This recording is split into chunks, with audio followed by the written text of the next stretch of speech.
Em 1914, rebentou na Europa um grande conflito, a Primeira Grande Guerra Mundial, que se prolongaria até 1918.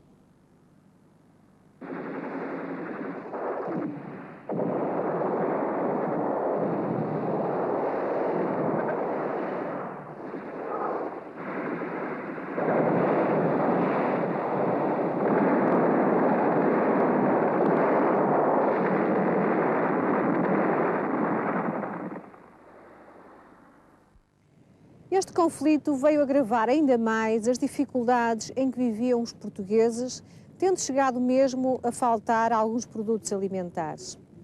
As sucessivas crises económicas fizeram piorar a situação social, provocando o desemprego e o aumento do número de greves. A instabilidade política era grande, as mudanças do governo eram sucessivas e tudo isto levou ao aparecimento de algumas tentativas de imposição de um regime de ditadura, como o golpe liderado por Sidónio Pais em 1917.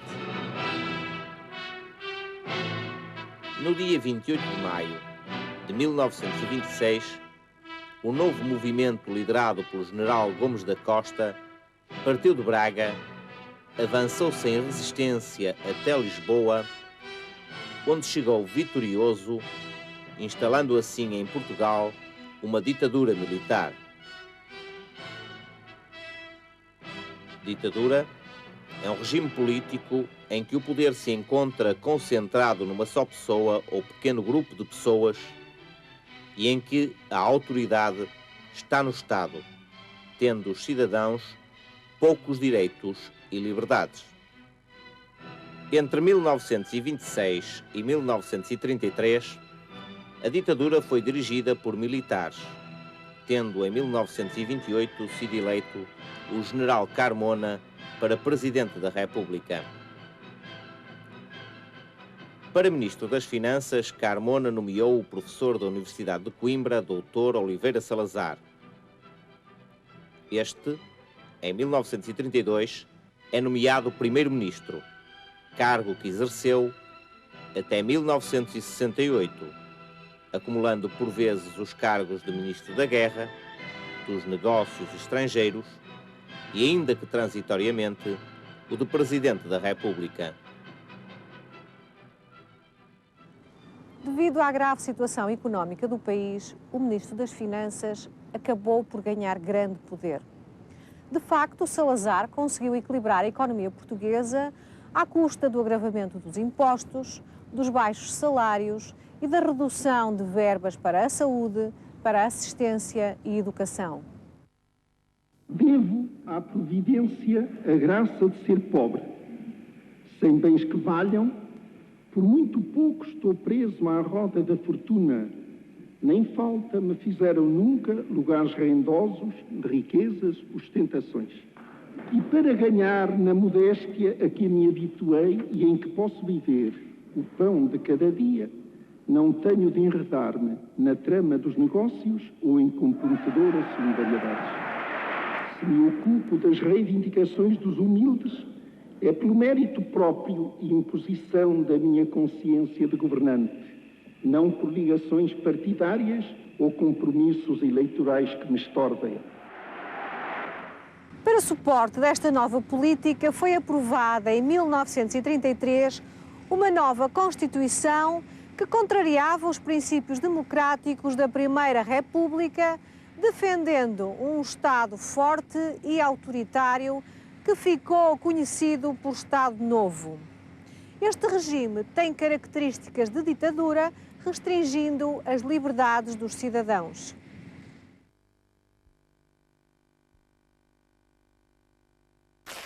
Foram proibidos os partidos, à exceção da União Nacional. As greves e os sindicatos foram proibidos. Foi criada uma nova polícia política, a PIDE.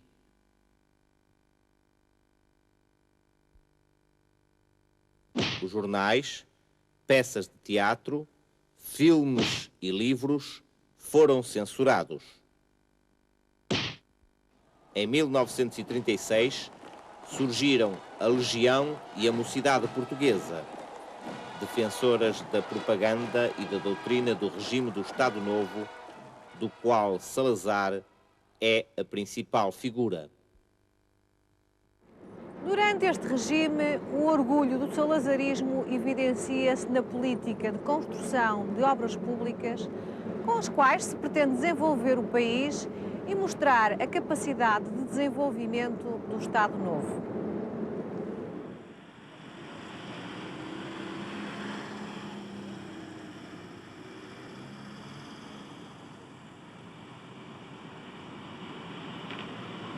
Eletrifica-se a primeira linha férrea, a linha de Cascais.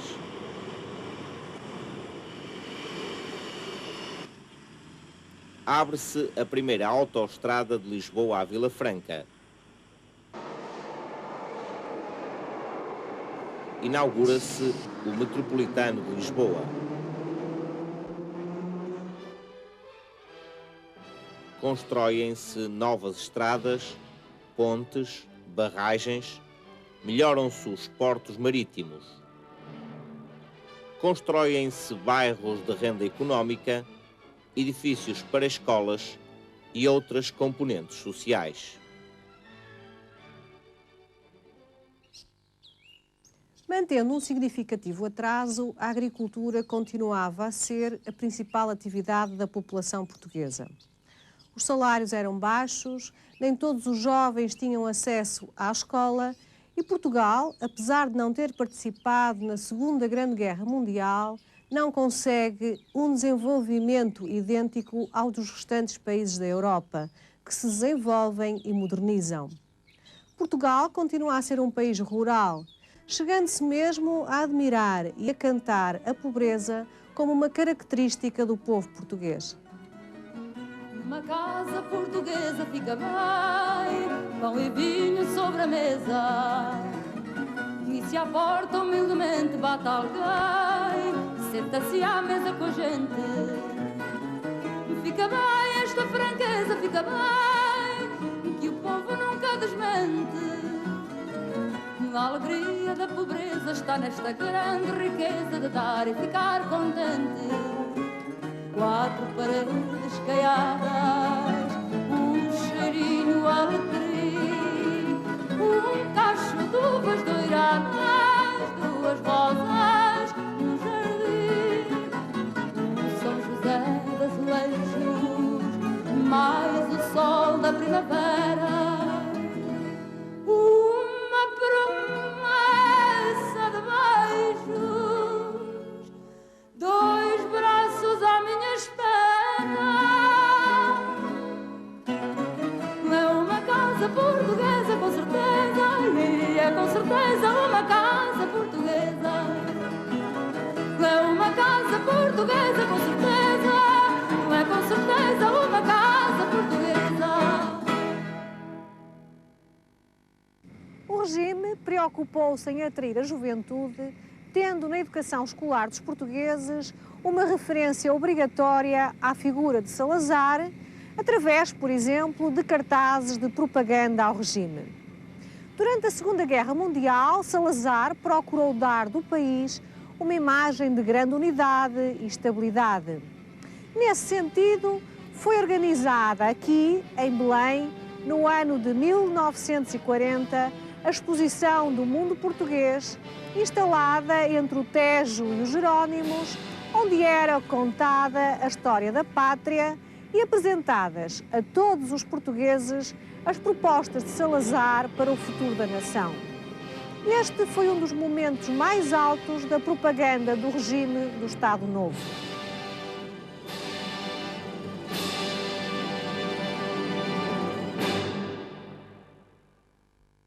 As colónias portuguesas de África estavam subordinadas à metrópole e em 1951 foram transformadas em províncias ultramarinas, apesar das críticas da comunidade internacional à colonização portuguesa. A ausência de liberdades e o atraso do país fazem com que os portugueses desenvolvam uma ativa contestação ao regime que foi sempre severamente punida. Em 1945 é formado o Movimento de Unidade Democrática, o MUD, constituído por pessoas de várias ideologias políticas e que tinham como objetivo comum lutar contra o regime salazarista. Foi a partir deste movimento que a oposição se organizou para concorrer às eleições. Mas o processo eleitoral foi de tal maneira preparado que a vitória pertencia sistematicamente aos candidatos propostos pelo governo. Um dos grandes abalos do regime salazarista ocorreu em 1958, a quando das eleições para a presidência da República. Nessas eleições, a oposição apresentou o general Humberto Delgado como opositor ao candidato proposto por Salazar, o almirante Américo Tomás. Américo Tomás vai ser o presidente da República entre 1958 e 1974. Não houve mais eleições gerais a partir de 1958, passando o Presidente da República a ser eleito não por voto direto dos eleitores, mas através de um colégio eleitoral composto na sua grande maioria por representantes do poder. Também nos meios civis e militares ocorreu grande contestação. Nomeadamente, em 1962, surgiu a primeira grande revolta dos estudantes em Coimbra, que boicotaram a queima das fitas e decretaram greve. A tudo isto se juntou ainda a guerra colonial, que a partir de 1961 obrigou muitos jovens a partirem para as colónias integrados em contingentes militares.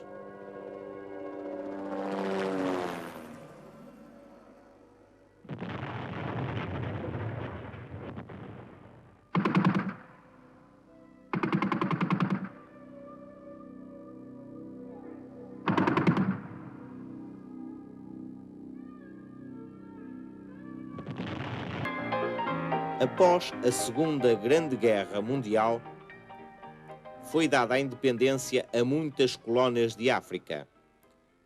Foi o caso das colónias da França, da Bélgica e da Alemanha.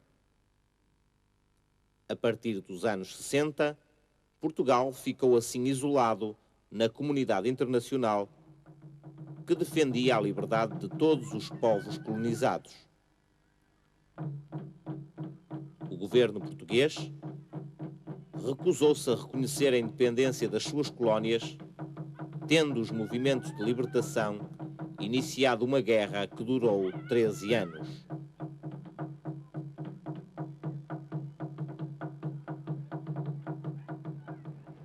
Em 1961, em Angola, em 1963, na Guiné e em 64, em Moçambique, iniciou-se a luta armada que vai abalar o regime salazarista. Era daqui, da estação marítima de Alcântara, que partiam os jovens portugueses para essa guerra que provocou milhares de mortos. Muitos desses jovens, recusando o serviço militar, fugiam para o estrangeiro, juntando-se a mais de 1,5 milhão de imigrantes. Estes factos fazem agravar o descontentamento da população. A contestação aumenta e surgem então as canções de protesto. A gente ajuda, havemos de ser mais ou vencer. Mas há quem queira deitar abaixo que eu levantar.